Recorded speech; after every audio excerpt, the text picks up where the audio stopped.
ल है ल साथीहरू, हाम्रो अर्पणको पापा के गर्नुहुँदैछ त्यहाँ टुकु टुकु टुकु टुकु टुकु बसेर हेरौँ।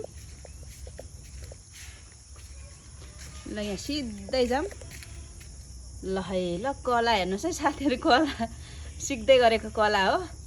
अम्म बोनसाईमा चाहिँ मुनि लेउ ल्याउनु भएछ। लेउ लिएर चाहिँ टक्क टक्क टाल्नु हुँदो रहेछ अलिकति, त्यसलाई चाहिँ सुन्दर बनाउनलाई। ल है ल अब अरू कला पनि देखाइदिउँ। अरू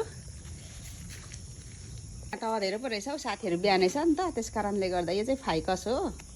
अनि फाइकसलाई पनि टक्कसँगले यस्तरी टाइपले बोनसाई लुक दिनको लागि उहाँले सिक्दै गर्दै हुनुहुन्छ। हेर्नुहोस् त, त्यसै गरेर अर्को यो त अब सिम्पल भइहाल्यो, यसलाई पनि बोनसाई बनाउने भन्नुहुँदैछ। अनि अरू थुप्रै छ, कता कता पो छ पापाजी। अनि यता पनि छ है साथीहरू, यो चाहिँ भर्खरै हिजोतिर बनाउनु भएको।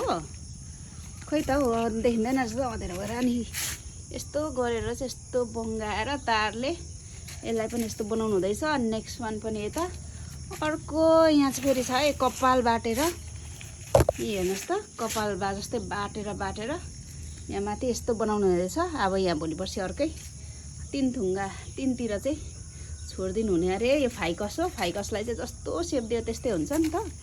यहाँ हेर्नुहोस् है, बटारेर टक्कसँगले यस्तो बनाउनु हुँदैछ अर्पणको पापाले। यसलाई पनि लुक्स यस्तो देखिएको छ, तर यो चाहिँ बोनसाई राख्ने पोटहरू चाहिँ भएको छैन। अब फेरि भोलि पर्सि राख्नुपर्छ।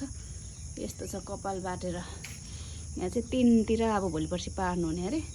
ओके छ त, थ्याङ्क्स फर वाचिङ एभ्रिवान।